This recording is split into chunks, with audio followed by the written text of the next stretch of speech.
tonight's presentation of radio's outstanding theater of thrill, Suspense. Tonight, the story of the two people and the terror that bewildered them in the city. We call it Backseat Driver. So now, starring Miss Vivi Janis and Mr. Parley Babe, here is tonight's suspense play, Backseat Driver. It can't happen to you. You read about stuff like that in the papers. Girls murdered and mutilated, drunks left dying in the gutter for the handful of change they had in their pockets. Lonesome old men tortured because some hoodlum gets the idea they're misers with a pot of gold hidden under the floorboards of the shack. Sure, you know it's real, but it can't happen to you. You get your fair share of trouble. I've been a professional man in Los Angeles for 20 years. I've met up with bums and grifters and petty sharpers. They're around in any business. But the viciousness, the real deep down dirt, that's for somebody else. You do your work and you go home to your family, and for a real bang-up evening, to break the monotony, you take your wife out to a movie. That's what I did that Saturday night.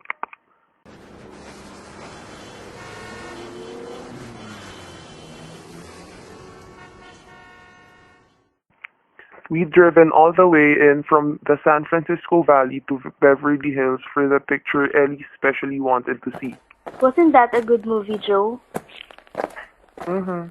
Just the kind I like. Songs and dancing, and girls in pretty clothes. I get so tired of cops and robbers. What's wrong with cops and robbers? Oh, you know what I mean. Murder movies. Honestly, all the policemen stupid and all the crooks sneering out of the corners of their mouths. Yeah, the stuff those Hollywood boys dream up. You'd think the streets were knee-deep in blood and you couldn't hear yourself think for machine guns. Well, here we are, honey. Well, you get in first, honey. Okay.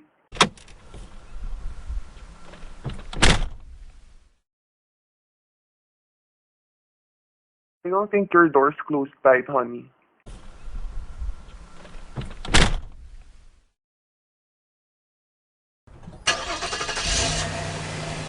Oh, don't forget about the gas, honey. Oh, I got plenty to take us out to the valley. I'll fill up at Bill's. Hmm.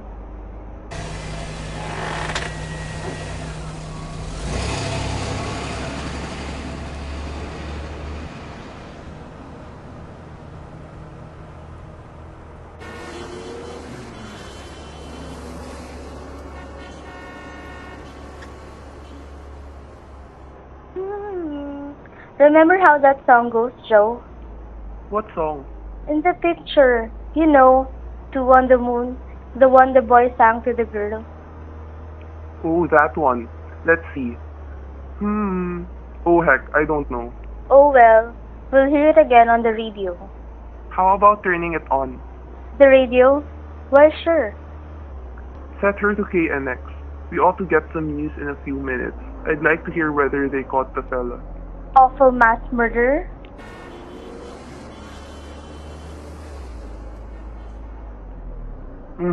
They spotted him in LA this afternoon, but he got away. I know, he told us at supper. Makes you shiver. Oh, don't worry, he won't get away with it. We left the lights of Beverly Hills behind us and I turned into Coldwater Canyon. It's as quick a way as any to get us across the Hollywood Hills to the valley. It's dark in the canyon, quiet, with mighty little traffic at night. I flipped my lights up full and we swept up the sides of the ridge. The news program came on, but I didn't pay much attention. The fellow was talking about brush fires. They'd already put out the one near my place, though they were still patrolling it. We were over the ridge and sliding down to the valley before the program got to the part where I wanted to hear.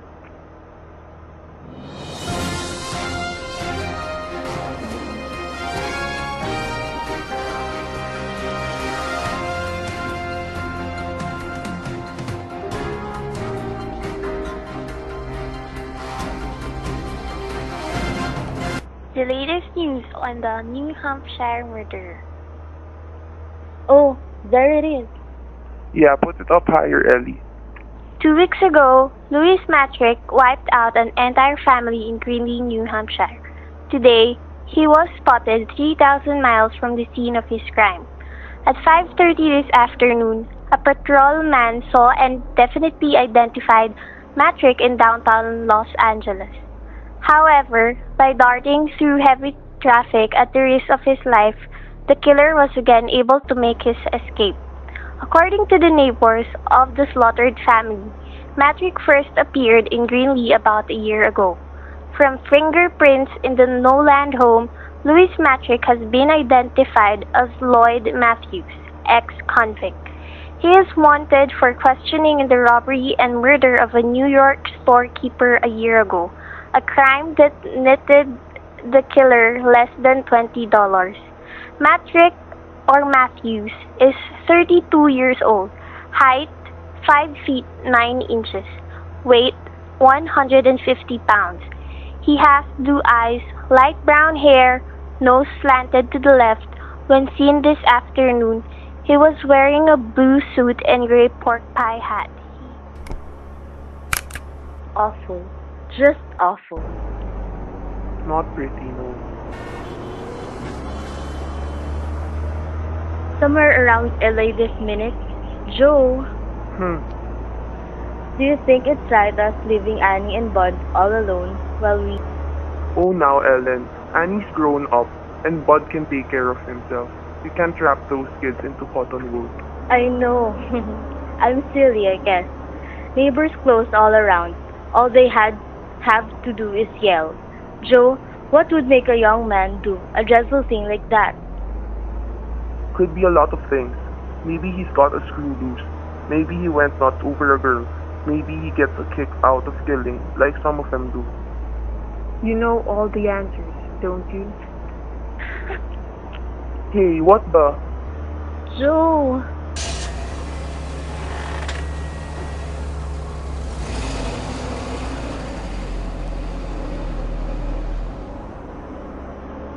Keep going! Go on, keep going! I got a gun here. I'll use it. Now, just keep going like this and no tricks. Otherwise, I'm gonna blow a hole right through your wife's head. I've had experience in these things. You are listening to Backseat Driver. Tonight's presentation, radio's outstanding theater of three. Suspense. There's nothing, I repeat nothing, that can't be solved by instant win in a bottle. And remember, if it's not instant win in a bottle, then it's not instant win in a bottle. Instant win in a bottle contains no active ingredients to make all the skin rash.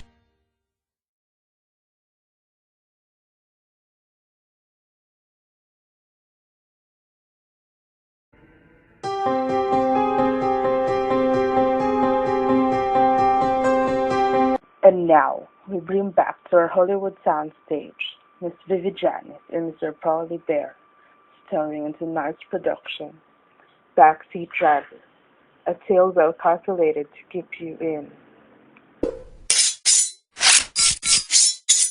suspense. I drove that car like we were skirting the rim of the Grand Canyon with nothing between us and the bottom but a mile of country air.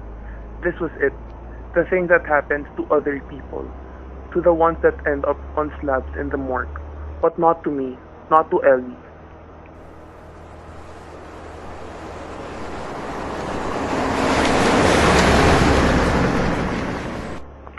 First car we'd seen since we left traffic swooped down behind us. It passed, but not before the headlights caught our passenger clean in my rear view mirror. He was hunched forward, sitting on the edge of the back seat, so he could keep the gun rammed into the nape of Ellie's neck. He had light brown hair, pale eyes, and a nose that slanted. His mouth twitched, jittery. As the car went by, his eyes caught mine in the mirror and flickered. Keep your eyes on the road. Sure. Lose your hat? Bright boy, huh? Like I said, you know all the answers. Nah, I didn't lose it. I stuffed it down a drain. Still wearing the blue suit though. I figure to change pretty quick now. think yours will fit me? You can have the suit and the car. Just let us. Ellen, But Joe, it's magic. The missus is bright too. He crawled in here while we were in the movies. Joe, you should have that car door fixed. You know better. honey, I meant to. I was going to attend to it. Shut up! Let's see if we can both be bright enough to keep your traps shut. Turn left on Ventura. Take the slow lane. Don't try playing no tricks. I've been here before. Okay by me. That's real white of ya. Straight out to open country, Mac. Then I'll take the missus up on that offer. The suit and car. What happens to us? You just walk home. What else? Play it safe and you ain't got a thing to worry about. That was a laugh, that was. Nothing to worry about. Once we got out into open country, we didn't have a chance of walking away from that car. All a murderer can hope for is time. He doesn't leave witnesses around to get the law on his tail in 1 second sooner than necessary.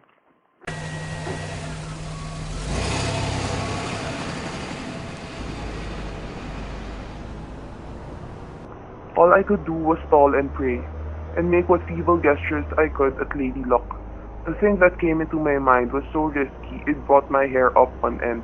But there was a chance, provided that trigger finger didn't start jerking. In the bright lights of the boulevard, I didn't think he'd notice, but a traffic officer would.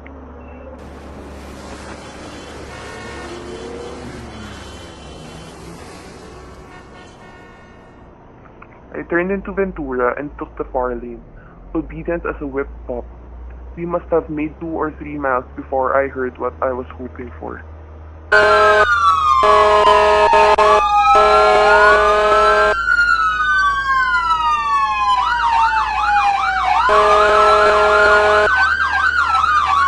What's that? An ambulance, I guess. We hear a lot of them here in the valley. Ain't no ambulance. It's a motorcycle cop. So, it's young Mike Kennedy. He patrols this stretch. Look, what are you up to? What are you trying to pull? Nothing. The kid's a friend of ours. You think you can get me easy, huh? I warned you. I ain't going alone. You asked for it. Listen. The kid lives near us. Practically grew up under our feet. All he wants is to pass the time of day, or maybe send a message to our Annie. Yeah? Yeah, you don't start popping now or we'll all be dead. Keep your shirt on and I'll get rid of him. Okay, but buddy, it better be good. I pulled over to the curb and Mike came up alongside. He sat balancing the bike between his knees and the grin on his face was a mile wide. It had worked. At least we were still alive and Mike wasn't 2 feet away. But where do we go from here?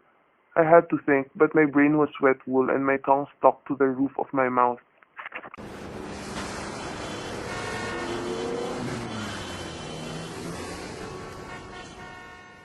Good evening, sir. Well, what do you know? If it isn't Uncle Joe. Something funny, kid? What's the matter with you, Mike? I didn't notice anything wrong. Aunt Ellie. Oh, nothing much the matter. Just Uncle Joe here, proceeding steadily out the boulevard with his headlights up full. Headlights? By golly, that's right. I must have forgotten to dim it. Well, we ought not to forget these things. Someday, a big bad cop might come along and hold you off the step. Oh, hello. This is our neighbor, Mike, Mr. Anderson. Well, glad to meet you, sir. Hello. I didn't know there were any vacancies out our way. Well, there weren't until recently. Mr. Anderson has taken the Charles' place. The Charles place? You kidding? No. At last it looks like things got up too much for old man Charles. He's clearing out for good. Kinda sudden, wasn't it? Yeah, I guess so. Bad for old man Charles, I mean. Mighty nice for Mr. Anderson, though. Good places are hard to find these days. All right, Uncle Joe. I'll let you off this time. Give my love to Annie. Mike? Yes, sir. Watching. Nothing. Come see you soon, boy. Always glad to have you. Thanks, I'll be around my next night off. Got a date with Anne. Well, so long. Yeah, that was that. Mike turned his bike and headed back down the boulevard. The chance had come and gone, but it felt to me like half my mind went off with that boy yelling at him. Must have been half a minute before I could pull myself together and ease back into traffic. Nobody said anything. I didn't dare to, neither did Ellie. I couldn't see her, but I could feel her holding herself stiff as a ramrod, scared even to turn her head. When two people have lived together as long as we have, each one knows what the other one's thinking. I went back to driving and praying that and cutting my eyes up to the mirror just in case there might be a white motorcycle eye following us. There wasn't, of course. In the back, I knew he was watching too, those flickering eyes darting like lightning between us and the rear window. I was too busy checking to talk. Not that that helped much. Rage and fear were pouring out of him so thick you could have grabbed a hunk of the atmosphere in your hand. It was queer to drive along like that on the crowded highway. Traffic streaming both ways, lights from drugstores and cocktail joints and eating houses blazing to the sky. And to know if I lifted a finger for help, I'd signed our death warrants. It had to be luck. All luck. There was still a chance I'd get it. The way I'd figured it, we'd started out with just about enough gas to get us back to Bill's station. When we hit that, the meter ought to show empty. The gas gauge was hidden from me by the rim of the steering wheel, but I was pretty sure I was right. I waited until I saw the red and green lights above Bill's pumps, a block and a half away, and then, very slowly and easy, I slumped over for a peek at the gauge. I leaned just a little too far. Sit up. Sure, Now, what were you looking at? I was just easing the crick out of my neck. Yes, you were. You were looking at the dash. So that's it, huh? Fresh out of gas. Now look, I just remembered it. Don't give me that. You knew it all along. From now on, you keep your hands on the wheel, Mac. But let me do the driving. Turn into the filling station, get high test gas, and fill her up.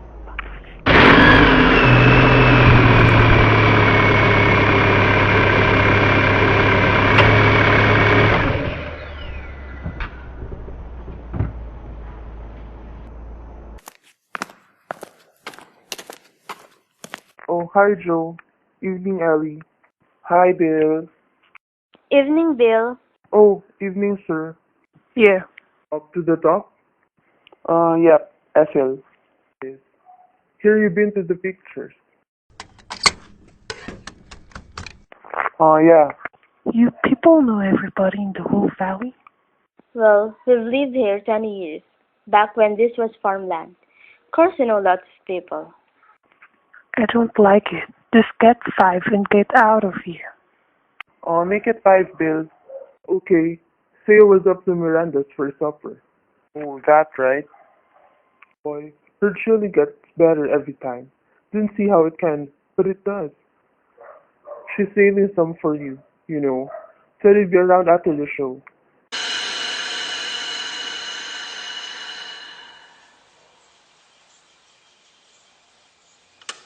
I saw Miranda this afternoon and told her we'd be by for sure, Joe. That'd be $1.50 on the nose. $1.50 here. Thanks, Bill. Well, same to you.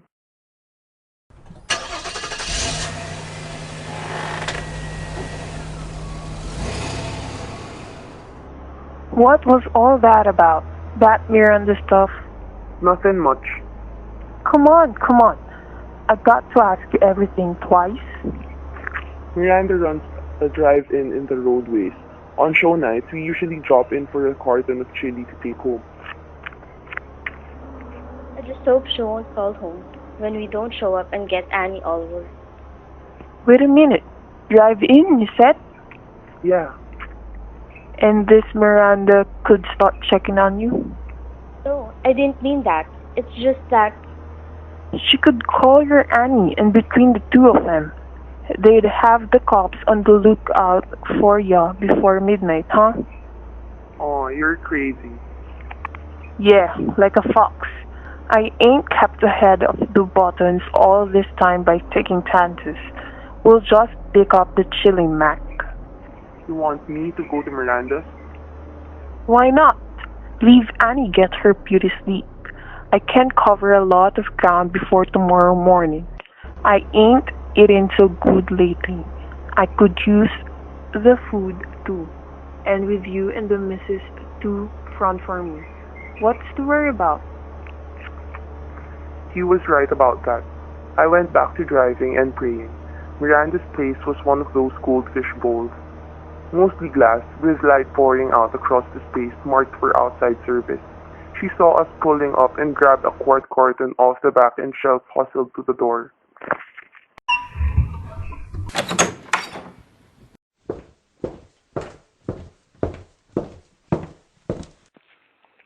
Here you are, Ellie. I was just saying to Betsy, better fix up that chili, Betsy. It's about time Ellie and Joe were showing up. Figuring the distance from Beverly Hills. Oh, who's that in the back seat? I don't seem to recollect your face, young man. Though anybody'll tell you, I never forget a face. Well, this is Mr. Anderson, Miranda. He just came out from the east. Oh, is that a fact? Say, Joe, you planning to go straight up Ventura home? Why, sure. Well, don't you do it. Go the back way, even if it does take longer. Of course, that brush fire between here and your place is out, but there's still 50, 60 men patrolling it. What's that? But that ain't nothing to what's going on further out the valley. That new fire's clean and out of control, licking up hundreds of acres. They've been sending truckloads of firefighters past here all evening, roads blocked for miles. They tell me. The road is blocked? For miles, they tell me. All them poor ranchers losing their homes. Being from the east, mister, you wouldn't understand, but brush fires is awful things once they get out of control. Yeah, thanks. Joe, suppose we start moving, huh? Let's take the back way home. To our house? What say? You staying with Ellie and Joe? Yeah, until I can get into my own place. What are you waiting for, Joe? Good night, Miranda. Good night. Well, goodbye. Be sure you come to see me, Mr. Anderson. I'll be looking for you.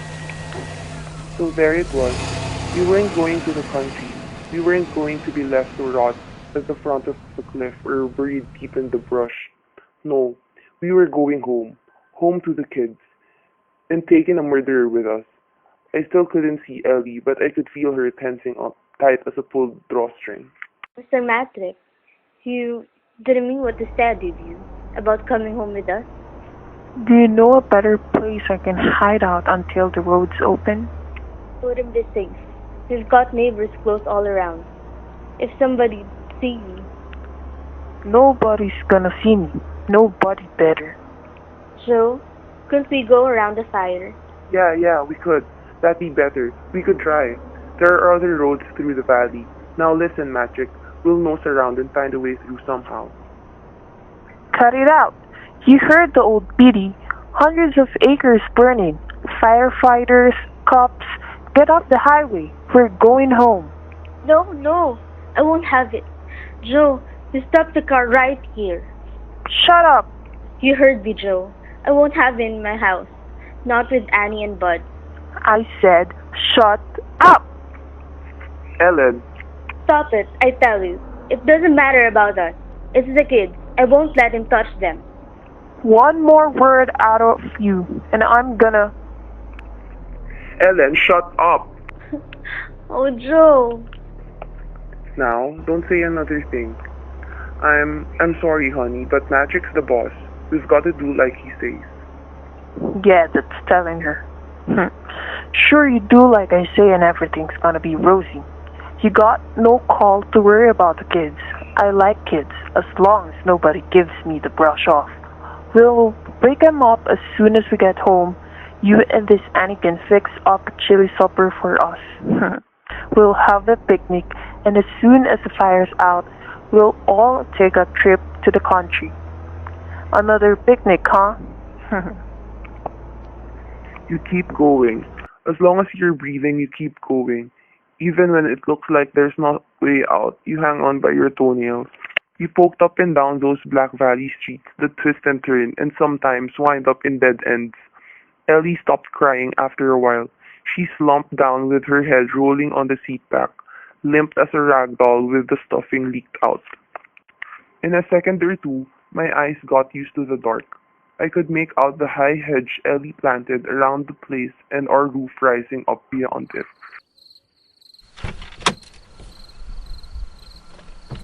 Now you, Mac, slide out the same side. Stand beside her.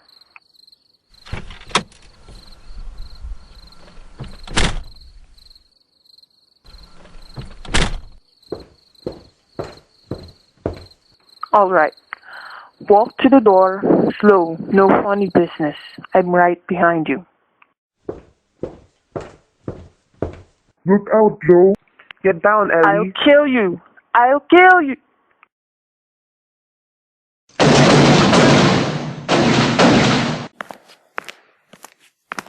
Hold him, boys. Okay, Mike, I got him. You alright, Uncle Joe? Aunt Ellie? Ellie! Ellie, you alright? Indeed. Smack sat on my face on a concrete walk, and you've fallen on me. There's nothing wrong with her. That's my girl. There we are. Here. There we are. Got to get in the house before the kids come busting out here. I won't have them mixed up in this. Well, how's he doing, boy? Nothing through the gun hand and right shoulder. See? Lucky shot, cop. If you weren't lucky, you'd all be cold meat by now. Maybe magic. Isn't it, Uncle Joe? That's him. Miranda described him to you? The old girl doesn't miss a chick. She even knew you were taking that back home. You left a clear trail, Uncle Joe. That's slick work. I had to get him out of the car before the fireworks started. Ellie didn't stand a chance. She helped, though. Ellie catches on quick. I'll bet. Mean guy like Matrick. You make him think you don't want him to do something and he'll break his neck doing it. I let on how I was trying to run out of gas. That got us to Bill's. Then we both made out there was no sense going to Miranda's, so we get bold into going to Miranda's. It was 1,000 to 1 she drawn off at the mouth about the brush fires and scare him into hiding out. After that, all Ellie had to do was to turn on the hysterics and he was dead set on coming here. Yeah. Bright boy, like I said. Bright enough. You did alright too, Mike. I was watching the rear view mirror all the time you were trailing us, but you never showed. I knew I was there, though. When one officer starts double talking another officer, he wants to know why. What, officer? What double talk? You never said a thing to him except that I bought some place out here. That's Charles' place. Yeah, poor old man Charles. In a tough spot moving out for good. What's wrong with that? Matrick, didn't anybody ever tell you it wasn't smart to take up with strangers? Maybe I'd better introduce myself. My name's Charles, Joe Charles, Detective Homicide. Tonight I was off duty, just taking my wife to a movie.